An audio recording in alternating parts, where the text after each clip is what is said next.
1 month after my daughter's wedding, the photographer called me and whispered, "Sir, I found something terrible in the photos. Come alone. Don't tell your daughter." I almost didn't answer that unknown number. Tuesday morning, quiet house, coffee going cold on my desk. 40 years I'd spent building Reynolds Hardware, 3 stores across Phoenix, and I'd finally earned a peaceful moment. Then the phone rang. "Mr. Reynolds, this is Carolyn Thornan. I photographed Jacqueline's wedding last month. I need to see you immediately. Alone. Please don't tell your daughter." My hand tightened on the phone. "What's wrong?" "I can't explain over the phone. I found something in the photograph, something serious." The air in my office went thin. Behind me, my youngest daughter, Wendy, was already shouting from the kitchen that she needed money for a new car, that her Honda was an embarrassment, that Benjamin, her boyfriend of 4 years, unofficial, unemployed, permanently installed in my guest house, had promised to ask me for it. I told Carolyn I'd be there. I barely heard my own voice. I sat there afterward, staring at the framed photo on my wall. Jacqueline in her wedding dress, radiant Samuel beside her in his tuxedo. $65,000 I'd spent on that day. Worth it, I'd thought, to see my eldest happy. That evening, Jacqueline stopped by unannounced, settled onto my couch like she was appraising the furniture, and told me she and Samuel had found the perfect house in Scottsdale. 4 bedrooms, pool, mountain views. They needed to move fast. They needed $40,000 for the down payment. You understand, right? After everything you spent on the wedding, this is just completing the picture. $40,000. Delivered like a foregone conclusion. I told her I'd think about it. She left colder than she'd arrived, and I stood in my doorway a long time after her Mercedes pulled away, feeling something shift in my chest that I couldn't yet name. I drove downtown the next morning without telling anyone where I was going. Carolyn's studio smelled like coffee and printer ink. She sat me down at her monitor, apologized twice before she'd even opened the folder, and told me she'd been testing her equipment on the restaurant terrace 2 hours before the ceremony when she caught something through a window she hadn't meant to catch. Samuel, tuxedo half-buttoned, a woman with red hair, not my daughter, wrapped around, not a friendly embrace, not a goodbye to an old friend. Intimate, practiced. In one frame, the woman's left hand pressed flat against his chest, a gold band, a diamond. She was married too. "The metadata's all here," Carolyn said quietly. "Time spent, GPS, everything. It would hold up anywhere." She handed me a flash drive. "I don't know what you'll do with this. I just believed you should have it." I drove home in a fog, one question circling like a vulture. Why marry Jacqueline at all? Why stage a $65,000 wedding to a woman he was betraying hours before the vows? It wasn't cold feet. His face in those photos wasn't guilty, it was confident, calculated. I walked into my own house that night to Benjamin sprawled in my recliner ordering me to bring him a beer, and Wendy yelling down the stairs about spa money, and something in me that had been bending for years finally quietly snapped. I couldn't sleep.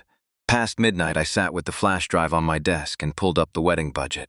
Jacqueline had insisted on cash gifts only, no registry. "We need flexibility, Dad," and I remembered her cataloging $45,000 in envelopes the week after.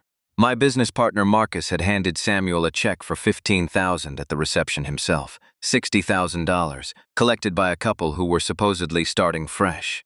Unless the vows never mattered, unless only the money did. The next morning, I went to my bank, ostensibly to confirm a gift check had cleared. My branch manager, an old friend, pulled up the account without thinking twice. A joint account for Samuel and Jacqueline, opened 2 months before the wedding, not after the engagement.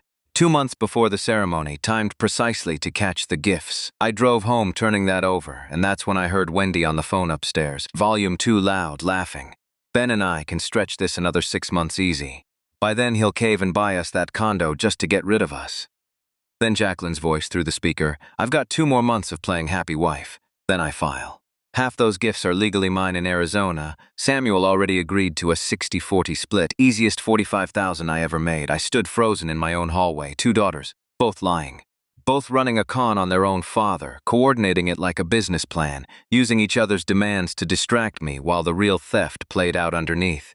I didn't confront anyone that day. I went to my office, closed the door, and searched for a property lawyer. Robert Mackenzie's office was on the 23rd floor, all glass and mahogany. I laid it all out for him. The wedding, the affair photos, the overheard call, the joint account, 4 years of Wendy and Benjamin living rent-free farmhouse. He didn't flinch. "Arizona law is clear," he told me. "No lease, no rental agreement. That's your property, and they're essentially guests who've overstayed. 30 days notice, then removal if they refuse." He pulled out another set of papers. "And for everything else, your house, your business, your savings, An irrevocable trust is far harder to challenge than a will. You keep full control while you're alive. After you're gone, your instructions stand and no one contests them successfully. How soon can we start? Today, if you're ready. I signed the engagement agreement without hesitation. $8,500 all in. Eviction notices, revised will, complete trust. Cheap, considering what I'd already lost pretending I hadn't noticed. This will likely end your relationship with your daughters permanently, Mackenzie warned. They ended it themselves, I said. I'm just done pretending otherwise. The eviction notices arrived Friday. That evening I found Wendy and Benjamin on my couch. Benjamin pitching some brewery investment scheme he wanted $30,000 for. I set the envelopes on the coffee table between them and said nothing else was needed. Wendy's face drained white. Benjamin stood, chest out, told me I'd lost my mind, that this was his home too, that everyone would hear what kind of father does this to his own kid. I told him he had 30 days and walked to my office.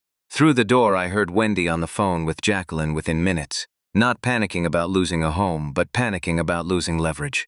Planning mode. Coordinating. Bring Samuel tomorrow. They came the next night with a full performance, concerned faces, casseroles, gentle suggestions that maybe, given my age, the house was a lot to manage alone, that a smaller condo might be easier, that whatever I got from selling it, well, it would be nice to share with family. Everyone benefits, Jacqueline said, smiling. Everyone except me. I told them I wasn't selling, thanked them for their concern, and went to bed. That was the night I called Mackenzie at 9 p.m.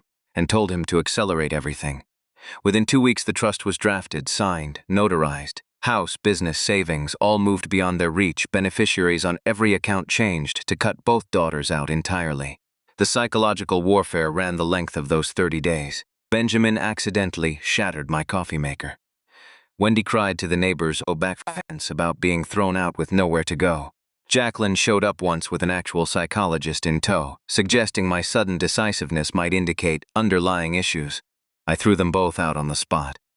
2 weeks in, I found my office door ajar and the trust papers on my desk bent at a different angle than I'd left them. Someone had gone looking. That evening, Wendy came to my office alone, no makeup smudge, just enough to look genuine, and gave me the performance of a lifetime. Benjamin was a bad influence. She'd made mistakes. She was begging for another chance, for forgiveness. I let her finish. If you'd really understood your mistakes, I said, you wouldn't be asking for forgiveness as a transaction. You'd have come here expecting nothing. But I heard you and Jacqueline on that call, Wendy. I heard you laughing about it. Her tears vanished instantly, replaced by something colder. Fine. Be alone then. Don't expect us to care what happens to you. She slammed the door hard enough to rattle the frame. Before the deadline, I hosted one last dinner. Good china, 5-place settings, a manila folder face down at my seat. Jacqueline, Samuel, Wendy, and Benjamin all arrived separately, then coordinated in my living room like they always did. Halfway through the meal, once they'd circled back to suggesting I sells the house and share with family, I opened the folder and slid the photographs across the table. Samuel's face went the color of ash. Jacqueline stared at the timestamps in silence. I also overheard a phone call, I said. 2 more months and I file for divorce. Half the gifts are legally mine. Samuel already agreed to 60-40. Your words, Jacqueline. Wendy's hand flew to her mouth. Benjamin half rose out of his chair, shouting something about spying, about rights. I raised one hand and he sat back down. I've created an irrevocable trust, I told them. Everything I own is protected. After I'm gone, you'll receive the legal minimum. Not a cent more. I stood, folded my napkin, and walked out of my own dining room while the shouting started behind me. On the 30th day, I pulled into my driveway with a sheriff's deputy 30 seconds behind me and Mackenzie right after. Deputy Martinez knocked, announced himself, gave them the choice between opening the door or having it opened for them as criminal trespass. Wendy answered, red-eyed and defiant, and behind her the living room looked like a battlefield. Nothing packed, nothing ready, 30 days wasted on plotting instead of planning. 2 hours, Martinez told them. Personal items only, no furniture. Wendy stuffed clothes into garbage bags, crying on cue. Benjamin muttered about ingratitude the whole time, and Martinez told him plainly whose property he was standing on. At the car, Wendy turned for one last shot. You'll regret this. When you need help, don't come crying to us.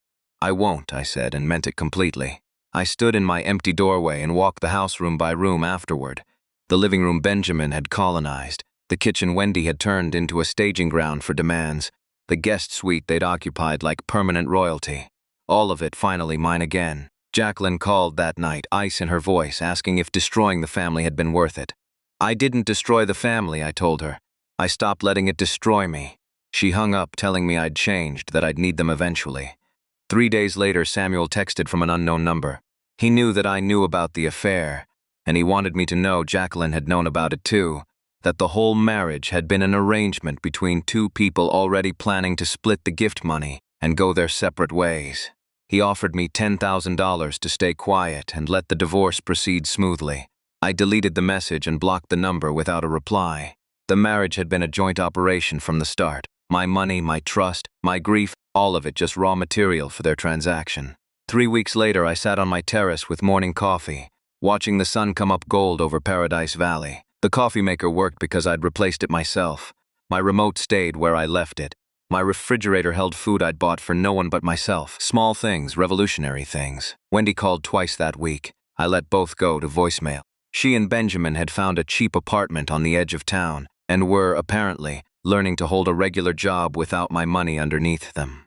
Jacqueline called once, asking for $20,000 after her divorce from Samuel finalized, a divorce that, fittingly, ate most of what they'd schemed to steal in legal fees. I said one word, no. Then I hung up. Mackenzie's final letter arrived that week, trust fully filed, business interests transferred, every asset locked behind instructions no one could contest. I read it twice and set it down next to the guitar method book I'd started working through. 40 years I'd meant to learn. There was time now. The phone rang again that afternoon. Carolyn. She'd been thinking about that day in her studio, wondering if she'd done the right thing showing me those photographs. You did, I told her. You gave me the truth when everyone else was feeding me lies. We made plans for coffee the following week.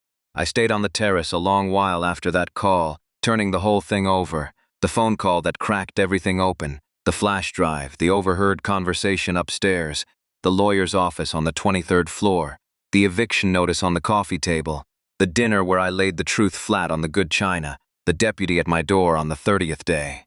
Every step had been necessary. Every boundary had cost me something and given me back more. My daughters believed I'd destroyed the family by choosing myself. They were wrong.